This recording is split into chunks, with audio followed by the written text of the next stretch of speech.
Okay. Ingat ka. Isang video naman ang nagtrending kay Kong TV. Ito ay dahil sa mas pinili niya ang kanyang mahal sa buhay, kaysa sa mga gusto niyang lugar na puntahan katulad ni Vietnam. Welcome to Sikat Story. 14 hours pa lang nakakalipas pero ito ay umabot na ng 2.2 million views.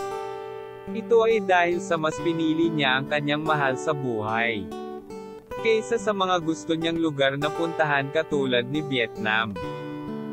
Ito ang maikling kwento ng kanyang vlog.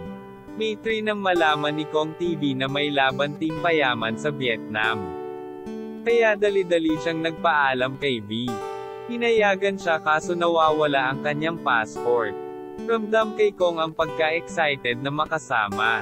Kaya ginawa niyang lahat ang paraan para mahanap ang passport.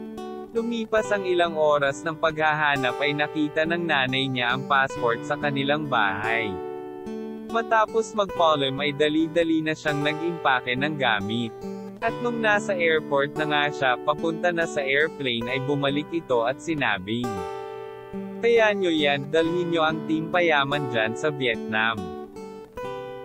Isang dahilan kaya umuwi din si Kong ay umiiyak si V, at hindi na siya tumuloy kasi ang gusto niyang kasama ay si V at Kidlat.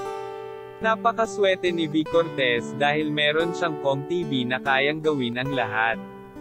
Na kayang gawin limutin ang masasarap na bagay. Dahil ang lahat ng nakapanood ay napasana all. Naririto ang mga nakaka-inspired na komento. Ang saya sa puso pag ganito kasama mo sa buhay.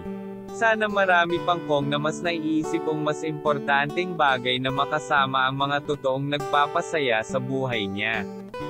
Salute sa'yo Kong TV. Hirap explain pero sobra akong not-ouch at malamang lahat ng taong nakapanood sobrang naantig sa ginawa mo. Kasi mas pinili mo ang pamilya, kaysa kasiyahan na pwede mo namang ulitin paglabas ni Kidlat na kasama sila. Hala nakakatuwa naman. May lalaki pa palang ganyan ang mindset. I am happy for you V, you found someone that cares about you bago ang sarili nila. Nakakaiyak naman. Sana all na lang talaga may Kong TV. Na nag-e-exist pa din pala na uunahin ang mahal nila over sa happiness nila. Isa din ito sa mga hinahangaan ko pagdating sa mga vlogger. God bless Kong TV. Salamat.